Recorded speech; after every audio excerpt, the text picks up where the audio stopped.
یا ایھا الذین آمنوا هل ادلکم علی تجارۃ تنجیکم من عذاب الیم۔ اے لوگو جو ایمان لائے ہو، تمہیں ایک ایسی تجارت نفع والی نہ بتا دے جو تمہیں دنیا آخرت کے دردناک عذابوں سے بچا دے، بڑی پکڑ سے بچا دے، بڑے امتحان سے بچا دے، بڑی وحشت سے بچا دے، بڑی ہولناکی سے بچا دے۔ کیا؟ تؤمنون باللہ، اللہ پر ایمان لائیو، مال کو، اولاد کو، کاروبار کو، محبت کو، بیوی کو، پیار کو، خوشیوں کو، اپنی زندگی کی سہولتوں کو اللہ کی محبت کے درمیان آڑے نہ لے کے آنا، ان ساری چیزوں کو اللہ پہ قربان کر دینا، ان چیزوں پہ خدا کو قربان نہ کرنا۔ آج میرے عزیزوں، میرے آپ کے بازار کا مزاج ہے، دکان اللہ پر قربان نہیں ہو رہی بلکہ اللہ کی محبت دکان پہ قربان ہو رہی ہے۔ اذان ہونے کے بعد اگر آپ کا وجود آپ کو مسجد میں لے آیا تو پھر آپ سمجھے کاروبار میں نے اللہ پہ قربان کر دیا۔ اگر آپ کے وجود نے نماز کے بعد بھی دوسری نماز تک آپ کو نماز کی فکر نہ ہونے دی تو آپ یہ سمجھو کہ اللہ کی محبت کو میں نے دکان پہ قربان کر دیا۔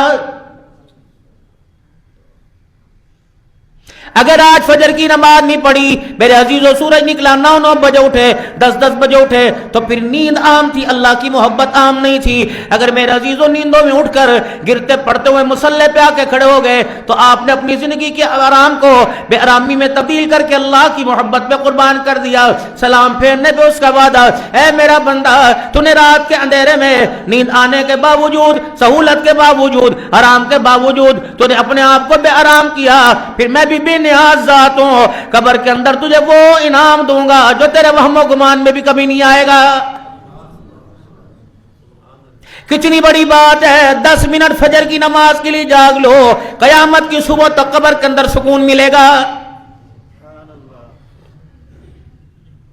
فرمایا رات کو تہجد کے اندر خدا سے ملاقات کو اپنی عادت بنا لو۔ میرے محترم دوستو، بزرگوں، کتنی دیر میرے عزیزوں، 5 منٹ، 7 منٹ، 10 منٹ، جتنا جی چاہے اپنی عادت، اپنے مزاج کو اللہ سے ملاقات کا بناؤ۔ فرمایا اے میرا بندہ، تو رات کے اندھیرے میں میرے سے ملاقات کر، میں جب میدان محشر میں، دل کے اجالے میں، سارے میدان محشر میں تیرے سے ملاقات کروں گا۔ اے میرا بندہ، تو رات کو کمرے میں اندھیرے میں مصلی پہ میرے سے ملاقات کر، میں قبر میں تیرے سے ملاقات کروں گا۔ میں فرشتوں کو کہوں گا اسے ایسی کروٹیں بدلا کر، ایسی جنت کی ہوائیں دے دے کر ایسی میٹھی نیند کراؤ اسے پتہ ہی نہ لگے قبر کی آغوش میں سو رہا ہے کہ ماں کی گود میں سو رہا ہے۔ پیغام فرشتہ دے کے جائے گا، مبارک مبارک مبارک، اس پہلی رات کی دلہن کی طرح آرام کر، قیامت کی صبح تک تجھے قبر کے اندر کوئی پریشان کرنے نہیں آئے گا۔ دنیا کی بے آرامی آج میرے عزیزو اللہ کے گھر میں قدم اٹھا کے آ رہے ہیں، یہ اللہ سے محبت کا اظہار ہے۔ اگلی بات کو میرے عزیزوں بے جانا ہوگا، کوتاہی نہ ہوگی۔ جو جمعے میں پہلے آ کے بیٹھ گئے، انہوں نے اپنی محبت کا اظہار کیا، الہ العالمین دسترخوان چھوڑ کے آ گیا، بیوی بچوں کو چھوڑ کے آ گیا، کاروبار دکان کو چھوڑ کے آ گیا۔ کچھ اللہ کی محبت کے مت والے ابھی تک دکانوں پہ بیٹھے ہوئے، رب اکبر کی قسم ہے، مسجد کے دروازے پہ فرشتوں نے رجسٹر کھول رکھا ہے، انور بھی آ گئے، اسلم بھی آ گئے، عبد الحنان بھی آ گئے، اسامہ بھی آ گئے، قاری صاحب آ گئے، سارے کے سارے آ گئے، فرشتے نام لکھ رہے، اللہ یہ بھی حاضر ہو گیا، یہ بھی حاضر ہو گیا۔ جب میرے عزیزوں بیان ختم ہوا، خطبے کی اذان، مولوی صاحب نے الحمدللہ الحمدللہ کہنا شروع کر دیا، پھر جتھے کے جتھے مسجد میں آئے، وضو کر کے کوئی کھڑا بیٹھ رہا ہے، فرشتے کہہ رہے آنا جانا تمہارا برابر ہے، ہم نے آج کے کھاتے میں رجسٹر میں تمہارا نام ہی نہیں لکھا ہے۔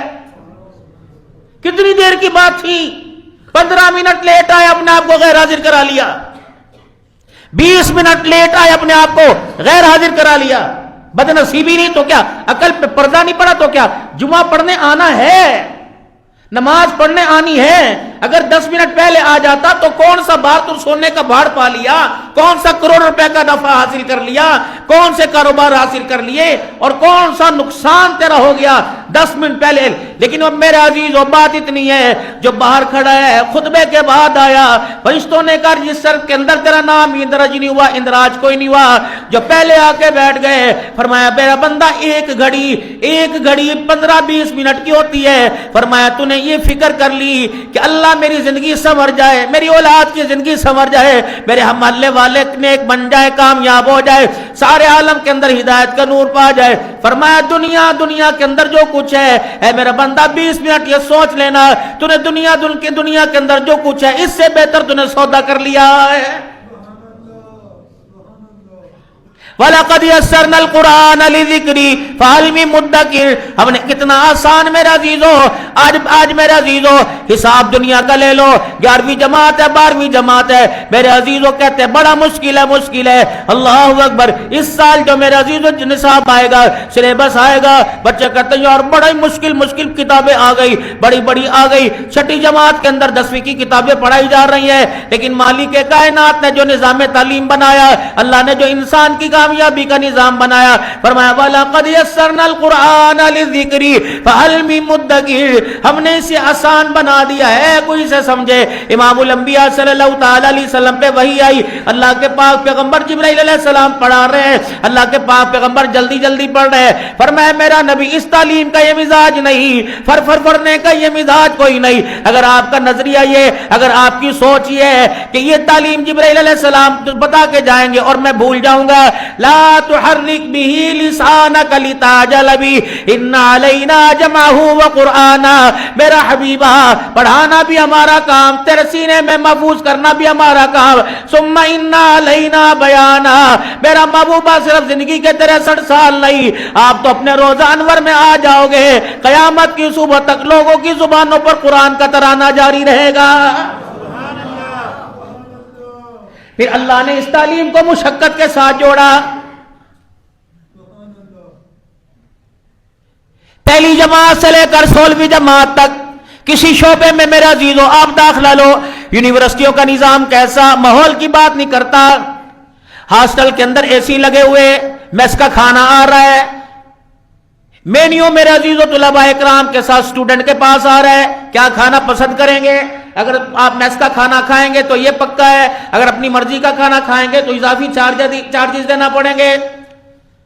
آپ کا لباس صاف ستھرا, خوشبو آپ کے کپڑوں سے آ رہی ہے. یقین جانو طالب علم جب میرا عزیز ہو گھر سے اسکول جاتا ہے ایسے لگتا ہے جیسے دولہا بارات لے کے جا رہا ہو.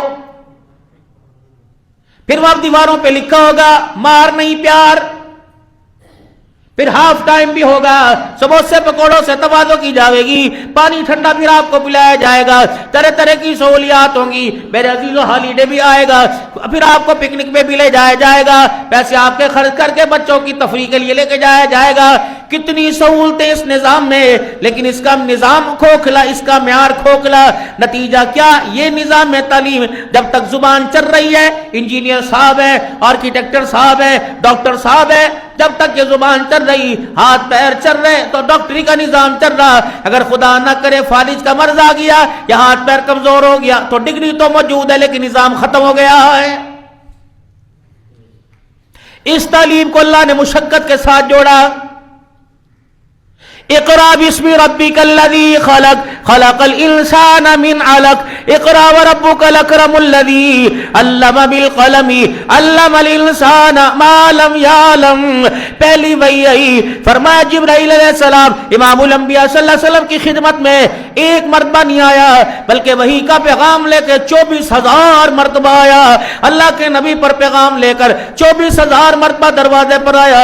میرے عزیزو, نبی مکے میں تو قرآن مکے میں, نبی مدینے میں تو قرآن مدینے میں, نبی بدر میں تو قرآن بدر میں, نبی احد میں تو قرآن احد میں. میرے عزیزو, نبی غار میں تو قرآن غار میں, نبی عائشہ کے بستر پر تو قرآن عائشہ کے بستر پر ہے. لیکن پہلی وحی بتائی آج 1450 سال کے بعد. میرے محترم دوستوں بزرگوں, غار ہرا میں آج بھی جانا کتنا دشوار ہے, غار ہرا میں جانا کتنا مشکل ہے. کیسے 2 گھنٹے کا کم سے کم سفر ہے. اب رستہ بھی ہموار کر دیا, گولائی بھی بنا دی میرے عزیزو, سلیب بھی بنا دیے, اور اس طریقے سے سیڑھیاں بھی چھوٹے چھوٹے پتھر کاٹ کے بنا دی.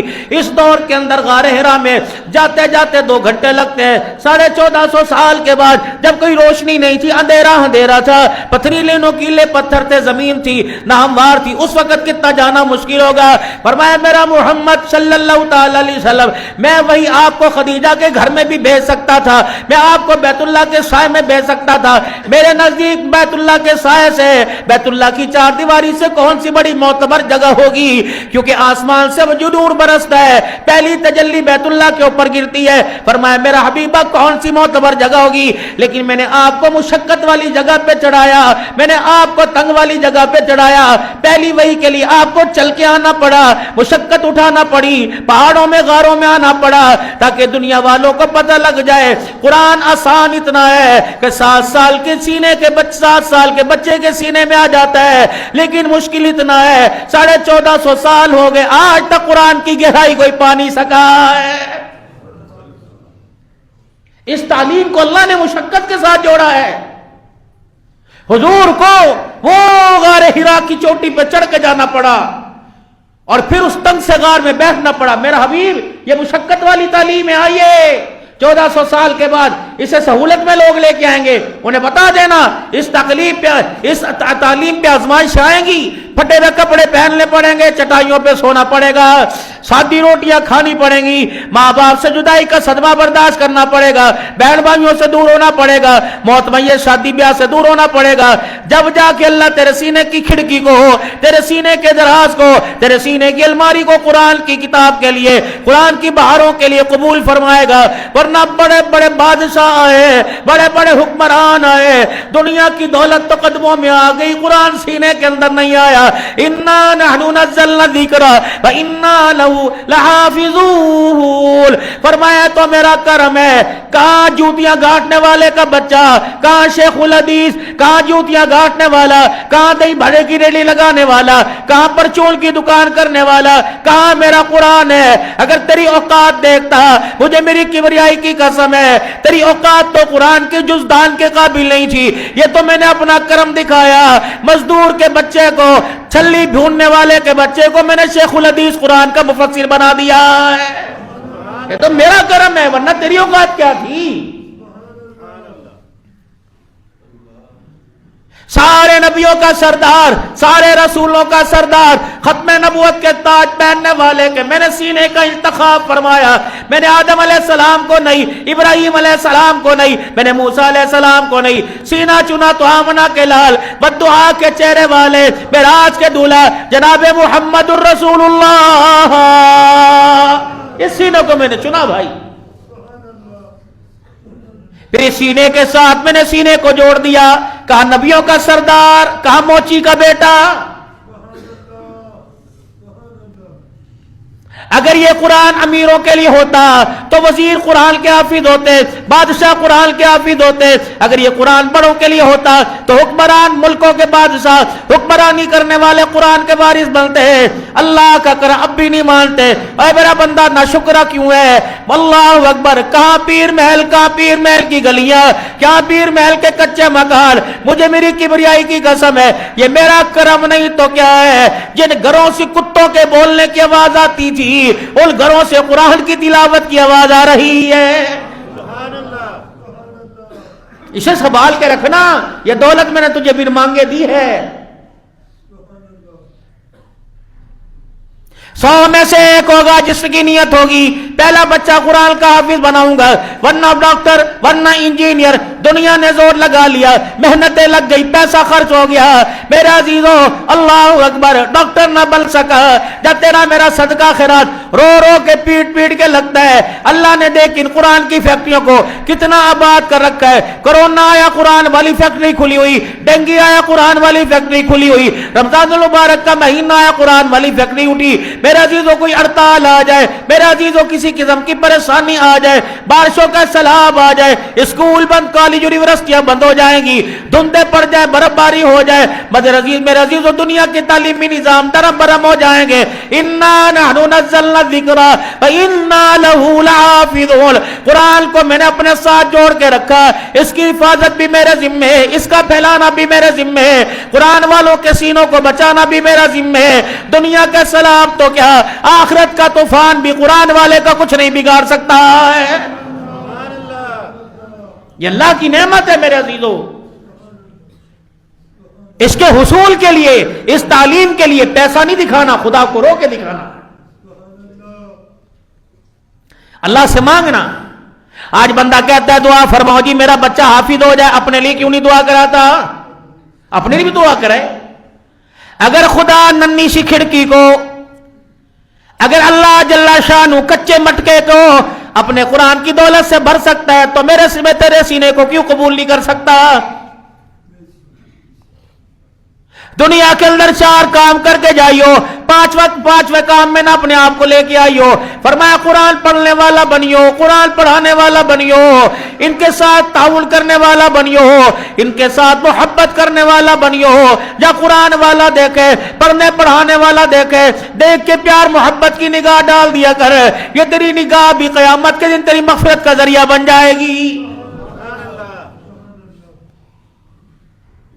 آج فقیر آپ کو ایک میرا عزیزو مشورہ دے کے جا رہا ہے، کرنی تو آپ نے اپنی ہے. آپ اپنے گھر کے خود مالک ہو، آپ اپنی زندگی کے خود وارث ہو، آپ اپنے مستقبل کے خود وارث ہو. کامیابی ناکامی آپ کو میرے سے زیادہ پتہ ہے. لیکن آج میرے عزیزو جتنے بھی یہاں بیٹھے ہو، اگر آپ ایک فقیر کا مشورہ مان لو آج ہی سے، ابھی سے، اب جب تم گھر میں جاؤ گے ایک گلک لے کے چلے جانا، لکڑی کا میرا عزیزو بکسا لے کے چلے جانا، میرے عزیزو مٹی کا گلہ لے کے چلے جانا. یا گلہ نہیں رکھنا تمہیں شرم آتی ہے، ڈبہ نہیں کوئی پلاسٹک کی شیشی، چائے کا میرا عزیزو مرتبہ نہیں کیوں نہ ہو جس میں چینی ڈالتے ہو، جس میں اچار ڈالتے ہو، پلاسٹک کا ڈبہ کیوں نہ ہو. روزانہ جتنی تمہاری حیثیت ہے ان ہاتھوں کو اللہ کے راستے میں دینے کی عادت ڈال لو.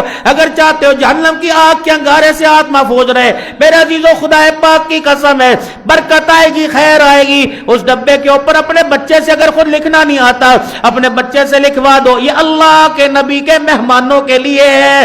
روزانہ 10 روپے 20 روپے روٹی بعد میں کھا، اپنے بچوں کو خرچہ بعد میں دے. جو گھر کے نظام کے لیے بیوی کے ہاتھ میں پیسے بعد میں تھما، پہلے جب بھی آوے یا گھر سے نکلے یا گھر آئے 20-30 روپے روزانہ اللہ اکبر گلے میں ڈال دے.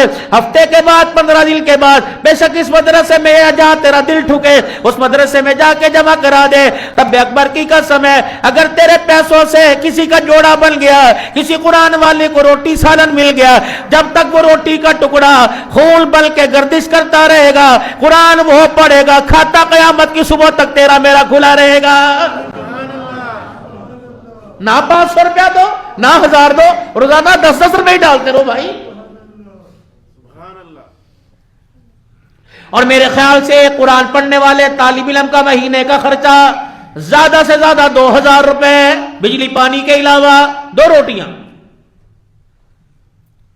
کبھی مدرسے کے طالب علموں نے ہڑتال کی ہو کہ محترم جی آپ نے آج دال پکائی گوشت کھائیں گے، یہ ہڑتالیں گھر میں چلتی ہیں، پلیٹیں ماری جا رہی ہیں، چگیر پھینک کے مارا جا رہا ہے، امی نو کہہ رہے کتی نہ بن فلانے ہوئے تھے، باپ کو گوسلے دیے جا رہے ہیں. یہ کس تعلیم پر؟ وہ تعلیم جو آپ نے میرے عزیزو ایک ایک کتاب پر، ایک ایک سیمسٹر پر لاکھوں روپیہ خرچ کر کے کی. ہائے رب اکبر کی قسم ہے جن پر تم نے قلے ایکڑ بیچ کر، مکان بیچ کر، باپ دادے کی زمینیں بیچ کر جنہیں تم نے تعلیم یافتہ بنایا، اللہ اکبر، انہوں نے پھر آخر میں یہی کہا ساڈے پیو نے ساڈے لیے کچھ نہ کیتا، ساڈے پیو نے ساڈے لیے کچھ نہ کیتا.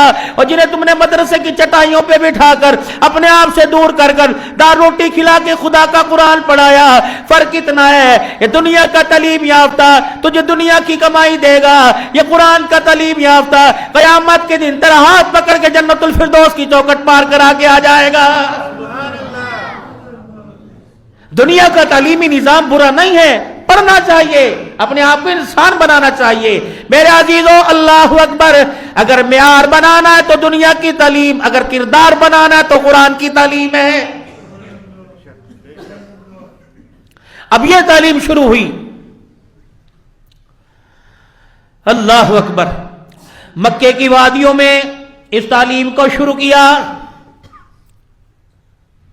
سیدنا صدیق اکبر رضی اللہ تعالیٰ عنہ نے میرے عزیز جب قرآن پاک سنایا، میرے عزیزو جب تلاوت سنائی، کسی نے گلے میں پھولوں کا ہار نہ ڈالا، کوئی میرے عزیزو دودھ نہ لے کے آیا، کوئی میرے عزیزو کوئی مکھن کے پیڑے نہ لے کے آیا، کوئی مٹھائی برفی نہ لے کے آیا. فرمایا قرآن کی تلاوت شروع کر دی، اتنا مارا چہرے کا نقشہ ہی بدل گیا.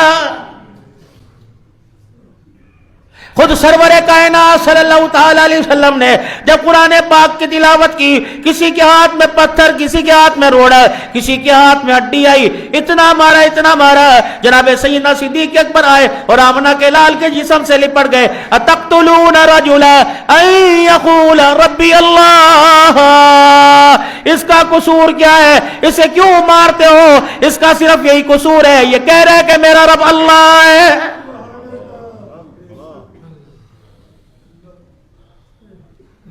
اتنی مار پڑی امام الانبیاء صلی اللہ جگہ کھڑے رو رہی، ام کلثوم اپنی جگہ کھڑے رو رہی، روٹی نہ ملی برداشت کیا، کپڑے پیمند والے پہنے آنکھ میں آنسو نہ آیا، کچے مکان میں ساری زندگی گزر گئی، کبھی دل نہ گھبرایا، باپ کے چہرے پہ زخموں کے نشان دیکھے، آمنہ کے لال کی بیٹیوں کی آنکھوں میں بھی آنسو آ گئے.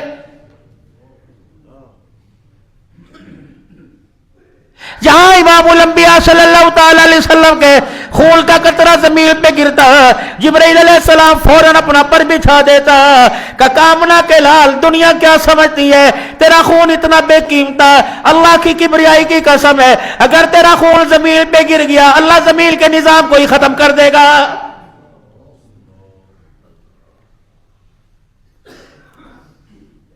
جب دیکھا مکے کی دھرتی پہ گراؤ تنگ ہو گیا، بلال مار کھا کھا کے تھک گیا، میرے خباب رضی اللہ تعالی عنہ کی جسم سے میرا عزیزو اللہ اکبر، حضرت عمر رضی اللہ تعالی عنہ بیٹھے ہیں، کہنے لگے خباب اسلام لانے کا طریقہ بتلا.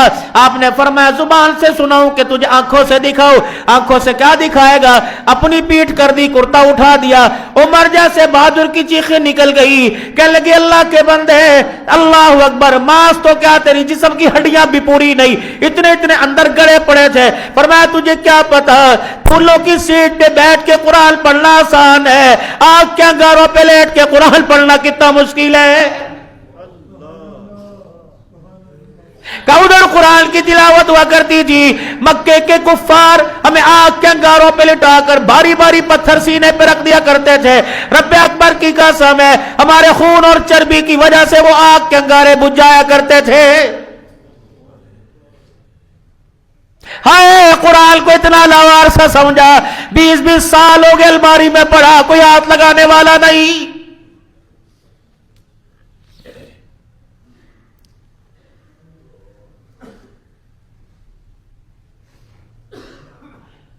نتیجہ آپ کے میرے سامنے آ رہا ہے. نحوست اپنے گھروں میں قرآن پاک کو عام کر دو، اپنی زبانوں پہ قرآن پاک کو عام کر دو. میرے محترم دوستو، سورہ یاسین کی بات نہیں کرتا، قرآن کی دلہن کی بات نہیں کرتا، زینت قرآن سورہ رحمان کی بات نہیں کرتا، قرآن کے دل کی بات نہیں کرتا. اللہ اکبر، قل واللہ کتنی بڑی سورت ہے، کتنی دیر پڑھتے لگے گی. 1 منٹ کے اندر دادا پوتے سے یاد کر سکتا ہے، ابا بیٹے سے یاد کر سکتا ہے، اماں بیٹی سے یاد کر سکتی ہے. فرمایا میرا بندہ یہ سورہ اخلاص ہے، قل واللہ احد اللہ الصمد لم یلد ولم یولد ولم یکن لہ کفوا احد. 10 مرتبہ روزانہ تلاوت کر لو، 10 مرتبہ تلاوت کر لو. پیر محل کے اندر 5 مرلے کا مکان لینا کتنا مشکل ہے، جنت کے اندر یاقوت کے موتیوں کا محل لینا کتنا آسان ہے. فرمایا میرا بندہ، میرا نبی اعلان کر دے جو روزانہ 10 مرتبہ سورہ اخلاص کی تلاوت کرے گا اللہ جل شانہ اس کی طرف سے روزانہ جنت کے اندر یاقوت کے موتیوں کا محل تیار کرے گا. کو مشکل ہے بھائی؟ مکے کی وادیوں میں قرآن پڑھنا مشکل کر دیا. اب کیا تھا؟ اللہ کہتے میرا نبی قرآن چھوڑ دے، معاذ اللہ صحابہ کو تلاوت نہ کرو. فرمایا میرا نبی ٹھیک ہے قرآن کو قربان نہیں کرنا، میری لاریب کتاب پر گھر کو قربان کر دے، قبیلوں کو قربان کر دے، اولاد کو قربان کر دے. کائنات کا نبی ہو، اللہ کے دین کی تشہیر کے لیے خود مکہ چھوڑ کے آئے. اور میرا عزیز ہو آج پردیس جاؤ، چھوٹی بیٹی بات کرتی ہے، بیٹی کہاں سو رہی ہے، اٹھا کے میری بات کرا. بیٹی فون پہ آتی ہے، بابا بابا کرتی ہے، پردیس کے اندر بابا بیٹھ کے رونے لگ جاتا ہے. اللہ اکبر. رحمت عالم صلی اللہ تعالی علیہ وسلم سے پوچھا اللہ کے نبی آپ مدینے میں، بیٹی زینب آپ کی مکے میں یاد آیا کرتی تھی، اس وقت کیا ماجرا ہوگا جب سیدہ زینب حضور کے سامنے مدینے سے ہجرت کر کے آئی اور آپ مکے سے ہجرت کر کے آئی، رحمت والے نبی کے سامنے کھڑی ہوئی، بیٹیاں وہ کرتی ہیں یوں کر کر کے بیٹی نے گال پہ ہاتھ رکھا کہ ابا جان میں تجھے کیا دکھ درد سناؤں، ابا جہاں آپ میرے سے دور ہوئی، تیری جدائی ہوئی، میرا کوئی وارث نہ بنا۔ اللہ اکبر، ابا جان آپ سے جدا ہوئی، مکے کے کافروں نے منہ پہ تھپڑ بھی مار دیا تھا۔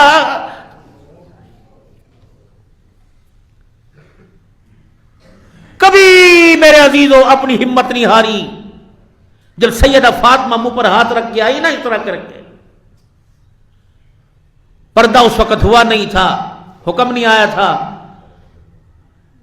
حضور صلی اللہ علیہ وسلم کی شان میں کچھ جملے بولے گستاخی میں ابو جہل نے، تو اما فاطمہ گزر رہی تھی اور اما فاطمہ نے گزرتے ہوئے کہا خبردار میرے باپ کو بھونکتا ہے، بند کر اپنی زبان، خبردار میرے باپ کو کچھ نہ کہنا۔ تو ابو جہل نے منہ پر ہلکا سا تھپڑ مار دیا، چل چل چل۔ سیدہ فاطمہ منہ پکڑ کے آئی، ابا آنکھوں سے کیا ہوا؟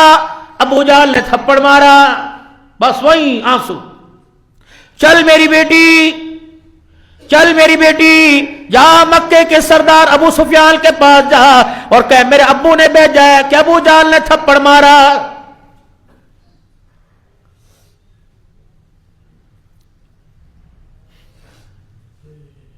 گئے، کیا ہوا؟ یہاں مارا، گود میں چل، بیٹی تھی نا، ابو جہل کو سامنے کھڑا کیا، لے بیٹی بدلہ اپنا لے لے، مارا تھپڑ۔ ابا جان کی خدمت میں آئی کہ نا ہمارا باپ بدلے لے، نہیں نہیں بیٹی بدلہ لے، ہلکا سا تھپڑ مار دیا، واپس آئی، کیا ہوا؟ ابو جی چاچے ابو سفیان نے بدلہ دلوا دیا، تو نہیں بھی مار دیا؟ حضور کے چہرے پہ مسکراہٹ آئی، آپ نے فرمایا اللہ جس نے میری بیٹی کو ہنسایا اللہ اسے آباد رکھنا نہ رلانا۔ اللہ اکبر۔ فتح مکہ کے موقع پر ابو سفیان رضی اللہ عنہ نے کلمہ پڑھا، حضرت عباس رضی اللہ تعالیٰ عنہ نے یاد دلایا، یاد ہے نا تو نے سیدہ فاطمہ کا بدلہ ابو جہل سے لیا تھا، اور حضور نے دامن پھیلا کے ہنس کے دکھایا، اے ابو سفیان آج تجھے تیرے کمال نے کلمہ نہیں پڑھایا بلکہ محمد کی دعا نے کلمہ پڑھا دیا۔ چلو مکے سے مدینے، جگیریں چھوڑ دی۔ اللہ اکبر۔ جب مدینے شریف پہنچ گئے، سب سے پہلے اسلام لانے والا مکے میں جو ہجرت کے 11ویں سال میں، 12ویں سال میں، 10ویں سال میں، 11ویں سال میں پہلے 5 آدمی، پھر 12 آدمی، ہجرت کے 12ویں یا 13ویں سال میں میرے عزیزوں مکے میں جب حضور کی نبوت کا 13واں سال ہوا تو 73 مرد 2 عورتیں مدینے میں آئی۔ سب سے پہلے جو کلمہ پڑھ کے گیا وہ حضرت اسد بن زرارہ رضی اللہ تعالیٰ عنہ تھے۔ مدینے کے اندر سب سے پہلے حضور کی ہجرت کرنے کے بعد 6 مہینے کے بعد سب سے پہلے ان کا انتقال ہوا، اسد بن زرارہ رضی اللہ تعالیٰ عنہ کا۔ میرے محترم دوستوں بزرگوں، سیدہ عائشہ رضی اللہ تعالیٰ عنہ کا نکاح جناب سیدہ خدیجہ الکبریٰ رضی اللہ تعالیٰ عنہ کی وفات کے بعد ہو چکا تھا۔ یہاں تک ہم نے چھوڑا تھا پچھلے جمعے۔ اما خدیجہ الکبریٰ رضی اللہ تعالیٰ عنہ دنیا سے رخصت ہو گئی، حضور غمگین، ہجرت کر کے مدینے آنا پڑا، حضور غمگین۔ پھر میرے محترم دوستوں بزرگوں، اسد بن زرارہ کا انتقال ہو گیا، حضور غمگین۔ تنہائیاں، جبرائیل علیہ السلام آئے، یا رسول اللہ کیا بات ہے؟ خدیجہ یاد آتی ہے، تنہائی بڑھ گئی۔ جی جی ذرا ادھر دیکھنا۔ آپ نے دیکھا جبرائیل علیہ السلام نے ریشمی غلاف کھولا، اما عائشہ کی تصویر، کون ہے یہ؟ تیرے یار ابو بکر کی بیٹی۔ کیوں؟ کہ اللہ نے پسند فرما لیا، اللہ نے اس عورت کو تیرے بستر کی وارث بننے کے لیے پسند فرما لیا، یہ آپ کی بیوی ہیں، ابو بکر مجھے رشتہ دے گا۔ اللہ اکبر،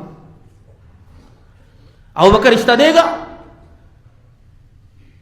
غالباً ام حرام رضی اللہ تعالی عنہ ابو بکر کے دروازے، ابو بکر تیرے بھاگ جا گئے، تیرے نصیب جا گئے۔ کیا ہوا؟ کہ آقا دو عالم نے تیرے گھر رشتہ کرنے کے لیے تیری بیٹی کو قبول فرما لیا، اور یہ فیصلہ حضور کا نہیں، یہ فیصلہ خدا کا ہے۔ ابو بکر کی آنکھوں میں آنسو آ گئے، فرمایا 3 آرزویں میری تھی، آج اللہ نے 2 پوری کر دی۔ پہلی آرزو کیا تھی؟ النظر الی وجہ رسول اللہ، سے منت مانی تھی, میں نے اللہ سے عرض کی تھی اللہ آنکھیں میری ہو, چہرہ مصطفیٰ کا ہو, دیکھنے والا بھی اکیلا ہو, دکھانے والا بھی اکیلا ہو. غار کے سور کے اندر اللہ نے میری آرزو پوری کر دی. اور دوسری میں نے دعا کی تھی مال میرا ہو, قدم تیرے مصطفیٰ کے ہو, اللہ نے وہ بھی قبول فرما لیا. تیسری خواہش باقی رہ گئی تھی, بیٹی میری ہو, نکاح بنا کے لال کے میں آ جائے, اللہ نے آج وہ آرزو پوری فرما لی. سیدہ عائشہ رضی اللہ تعالی عنہ منتخب کردہ عورت ہے, ماں نے انتخاب نہیں کیا, باپ نے انتخاب نہیں کیا, اس عورت کا انتخاب حضور کی بیوی کے لیے عرش والے خدا نے کیا ہے. انتخاب میرا ہے. جب تہمت لگی سیدہ عائشہ پر, فرمایا انتخاب بھی میرا, وکالت بھی میں کروں گا, گواہی بھی میں دوں گا. حضرت حوا بھی دنیا میں آئی, حضرت سارہ بھی دنیا میں آئی, حضرت ہاجرہ بھی دنیا میں آئی, حضرت میرا عزیز و مریم بھی دنیا میں آئی. مریم پہ تہمت لگی, بیٹا گواہی کے لیے آ گیا. یوسف علیہ السلام پہ تہمت لگی, بیٹا کا بچہ گواہی کے لیے آ گیا. اللہ اکبر. میرا عزیز جب تہمت لگی نبی کی حرم پر تو خود خدا میدان میں گواہی کے لیے آ گیا. خبردار, اس گھرانے کا انتخاب میرا ہے. اگر اس گھرانے پر انگلی اٹھے گی جواب خدا دے گا. 9 سال کی عمر میں سیدہ عائشہ رضی اللہ عنہ کی 6 سال کی عمر میں نکاح ہوا اور 9 سال میں رخصتی ہوئی. اب لوگ کہتے ہیں لو حضور صلی اللہ علیہ وسلم کو کوئی عورتوں کا نہیں, عرب کی گرمی تھی, عرب کا رواج تھا. چھوٹی عمر, آج کل بچے نہیں بالغ, وہ عمر سے پہلے بالغ ہو جاتے ہیں, بچیاں اپنی عمر سے پہلے بالغ. حضرت عمر رضی اللہ تعالیٰ عنہ, عبداللہ بن عمر رضی اللہ تعالیٰ عنہ, باپ بیٹے میں کتنا فرق ہے, صرف 11 سال کا. 11 سال بڑا ہے بیٹے سے. چھوٹی عمروں کے اندر شادی ہوا کرتی تھی.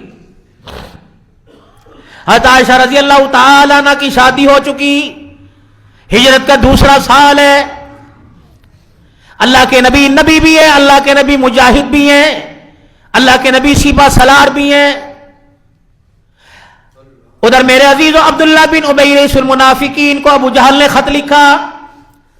اسد بن زرارہ دنیا سے گئے اور اسلام پھیل رہا ہے, صحابہ مزدوریاں کر رہے ہیں, مسجد نبوی تعمیر ہو چکی, نمازیں شروع ہو چکی. اب کیا, ہجرت کا دوسرا سال. ابو جہل نے خط لکھا عبداللہ بن ابی رئیس المنافقین کو. اب اس نے خط لکھا, کچھ لوگ ہمارے مکے سے, ہمارے شہر سے, باپ دادے کے دین کے باغی ہو کر تمہارے مدینے میں آ کے بس گئے, تم نے ان کو پناہ دے دی, وہ لوگ ہمیں واپس کرو, ہم لینے کے لیے آ رہے ہیں. یہ بڑے درجے کا منافق تھا. اس کو بھی ایک بھڑاس تھی. اس کو بھڑاس یہ تھی کہ مدینے میں متفقہ فیصلہ یہ تھا, انصار مدینہ, اس میں اوس اور خزرج, یہ 2 مشرکین تھے, اور یہودی جو یہ سبائی قوم سبا پر جب اللہ کا عذاب آیا اور سیلاب آیا تو کچھ لوگ وہاں سے مدینے میں, کچھ خیبر میں آباد ہو گئے. ان سب نے عبداللہ بن ابی کو اپنا سردار مانا. جب حضور صلی اللہ علیہ وسلم تشریف لائے تو سب نے اس کی سرداری کو ختم کر کے حضور کو اپنا سردار مان لیا. تو اس کو یہ اندر بھڑک تھی, یہ تہمتیں بار بار کچھ نہ کچھ انگلی دے دیا کرتا, چھیڑ دیا کرتا مسلمانوں کو پریشان. تو ابو جہل نے موقع پہ تیر مارا, موڑا وہ پکڑا جو حضور کا ظاہری طور پہ نہیں اندرونی طور پہ دشمن تھا. اس کو خط لکھا کہ ہم آ رہے ہیں, تم ہمارے ساتھ تعاون بھی کرو اور ہمارے لوگ ہمیں واپس بھی کرو. حضور صلی اللہ علیہ وسلم کی منشا یہ تھی. دیکھو, اگر کسی ملک کی طاقت کو کمزور کرنا ہو تو ان کی معاشی حالت کو کمزور کرو. آج پاکستان ہے, سب کچھ ہے, ہماری معاشی حالت کمزور ہے, اس لیے ہم جہاد کے منکر ہیں. ہماری معاشی حالت کمزور ہے, ہم غزہ فلسطین کے مسلمانوں کا ساتھ نہیں دے سکتے, ہم کشمیر کے مسلمانوں, ہم حق کی آواز نہیں اٹھا سکتے, ہم قرض زدہ ہیں, ہم قرضے میں ڈوبے ہوئے ہیں, معاشی حالت کمزور. اللہ کے نبی کو پتا تھا کہ مدینے کے میں جو لوگ صحابہ ہیں ان کی معاشی حالت کمزور ہے. حضور نے تو مساوات کا اور بھائی چارگی کا آپس کے اندر حکم دیا. صحابہ نے, انصار مدینہ نے اپنے گھر خالی کیے, کوئی رشتہ داریاں قائم کر رہا ہے, کوئی مزدوریاں کر رہا ہے. صحابہ مہاجرین تھے, محنت کش لوگ تھے. انہوں نے کہا میاں اپنا گھر, اپنی حویلی, اپنا پیسہ اپنے پاس رکھ, مجھے بازار بتا, مزدوری میں کروں گا, جو نفع ہوگا آٹا لے کے آؤں گا, تو بھی روٹی کھانا, اسی آٹے میں سے میں بھی روٹی کھاؤں گا, ہمارے ہاتھ نہیں. یہ حضور علیہ السلام کو پتا. اس وقت مکے والوں کی تجارت ملک شام میں ہوا کرتی, اور ملک شام کا راستہ مدینے سے ہو کے جاتا. دو راستے تھے, ایک سمندر کے کنارے سے, ایک مدینے کے پاس سے. اللہ کے نبی نے حضرت امیر حمزہ رضی اللہ تعالی عنہ کو آپ نے سب سے پہلے سالار بنا کے بھیجا. رسول اللہ صلی اللہ علیہ وسلم نے جن غزوات میں شرکت کی, جن جنگوں میں اس کو غزوہ کہتے ہیں, اور اللہ کے نبی صلی اللہ علیہ وسلم نے جن میں شرکت کی وہ سریہ کہتے ہیں بھائی. یا حضرت امیر حمزہ کے ساتھ 300 آدمیوں کو بھیجا کہ جا کر ان کی مالی پوزیشن پہ قبضہ کرو تاکہ معیشت ان کی کمزور ہو اور ہمیں ان پر فتح حاصل کرنے میں آسانی ہو. پہلی مرتبہ تو اپنا وہ لشکر لے کے نکل گئے, دوسری مرتبہ ابو سفیان نے کلمہ نہیں پڑھا تھا, دوسری مرتبہ حضور کو اطلاع ملی. اللہ کے نبی صلی اللہ علیہ وسلم نے 300 صحابہ کا لشکر تیار کیا جن کو بدری صحابہ کہتے ہیں. 313 یا 317 314 3 روایات آتی ہیں, لیکن متفق 313 پر ہے. تیار خود حضور صلی اللہ علیہ وسلم بھی تیار ہوئے کہ اصل مقصد لڑائی نہیں تھی. 2 تلواریں تھیں, 6 تلواریں تھیں, 6 زریں تھیں, 2 گھوڑے تھے, ایک گھوڑا حضرت مقداد رضی اللہ عنہ کا اور ایک گھوڑا زبیر رضی اللہ عنہ کا. 70 اونٹ تھے, ایک اونٹ پہ 3 بندے بیٹھے ہوئے تھے اور ایک سواری پر 3 بندے. تو ادھر کفار کی معاشی حالت بہت تیز تھی. اللہ کے نبی علیہ السلام نے ان کی تجارت پر حملہ کرنے کو کہا کہ پکڑو ان کی معاشی حالت کو کمزور کرو. ابو سفیان رضی اللہ عنہ کو پتہ لگا کہ مدینے سے لوگ حملہ کرنے کے لیے آ رہے ہیں. اس نے مکے خط لکھا اور بندہ دوڑایا, مکے پہنچا اور جا کر اس نے بیت اللہ کی دیواروں کے سائے میں کھڑے ہو کے اعلان کیا, مدد مدد کا اعلان کیا کہ ابو سفیان کی مدد کرو, مسلمان حملہ کر رہے ہیں. تو 1300 افراد پر مشتمل لشکر, 1300 افراد پر یہ مکے سے چلا. ان کے پاس 200 تو گھوڑے تھے, 600 ان کے پاس اونٹ تھے, سواریاں. جب رسول اللہ صلی اللہ علیہ وسلم نے ان کے مخبر کو پکڑوایا اور اس مخبر سے پوچھا کتنے لوگ ہیں, انہوں نے کہا ہمیں تو پتہ نہیں. آپ نے فرمایا اچھا, نبی جنگجو تھے, سپہ سالار تھے, اللہ کے نبی مہارت رکھتے تھے, اللہ کے نبی کو جنگ کے میدان کا پتہ تھا. آپ نے فرمایا کہ کتنے آدمیوں کے لیے کھانا پکتا ہے, انہوں نے کہا یہ بھی نہیں پتا.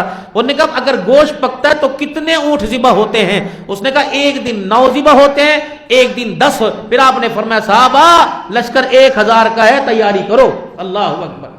اب مہاجرین تو لٹے پٹے آئے تھے, ان کے پاس تو تھا ہی کچھ نہیں.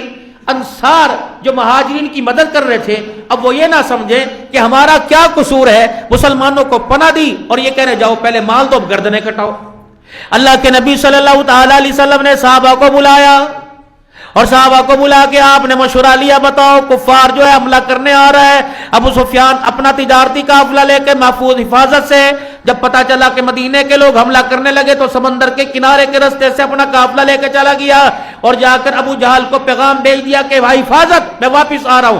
ابو جہل نے کہا نہیں نہیں نہیں نہیں, اب تو ریجیں پوری کریں گے, بدر کے میدان میں چلتے ہیں جو مدینے سے 80 میل 120 کلومیٹر کے فاصلے پر ہے, وہاں جاتے ہیں, ذرا میلہ شور جرابہ کریں گے, ناچ گانا کریں گے, اونٹوں کے گوشت کے کباب تل کے کھائیں گے تاکہ مسلمانوں کو بتائیں چکنے رہو, ہم اپنا دفاع ہر لحاظ سے کر سکتے ہیں. حضور علیہ السلام کو پتہ لگا دشمن آ رہا ہے. آپ نے صحابہ سے حضرت مقداد رضی اللہ تعالیٰ عنہ سے پوچھا, حضرت مقداد رضی اللہ تعالیٰ عنہ مہاجرین کی طرف سے کھڑے ہوئے کہ یا رسول اللہ صلی اللہ تعالیٰ علیہ وسلم, ہم نے کباب کو پیٹ دکھائی, آپ حکم کریں کرنا کیا ہے. کملی والے اشارے آپ کرتے جانا, سر ہم گردنیں ہم کٹا کے سر قدموں میں رکھتے جائیں گے. آپ نے کہا بیٹھ جاؤ. پھر آپ نے فرمایا اب کون کھڑا ہوگا. اللہ کے نبی کی منشا تھی کہ آپ انصار میں سے کھڑا کریں. انصار کیا کہتے ہیں؟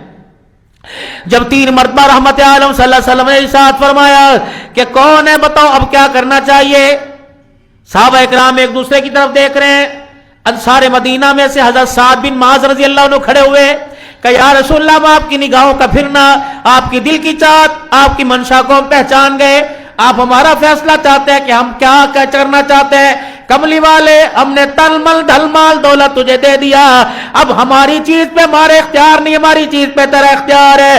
کملی والے, اگر کو آگ میں کود جائے ہم دوسرا سانس نہیں لیں گے, اگر کو اپنی سواریوں کو چلا دو ہم آپ سے ہی نہیں پوچھیں گے کہاں جانا ہے, اگر کو دریا میں چھلانگے لگا دو کملی والے آپ کے ہونٹ بات میں جڑیں گے, چھلانگے ہم لگا دیں گے. امام الانبیاء صلی اللہ علیہ وسلم کے چہرے پہ مسکراہٹ آ گئی. آپ نے فرمایا سارے مدینہ, تم نے دنیا میں میرا ساتھ دیا, محمد قیامت کی صبح تک تمہارا ساتھ دے گا. پھر آپ نے انصار مدینہ سے فرمایا, انصار مدینہ ساری دنیا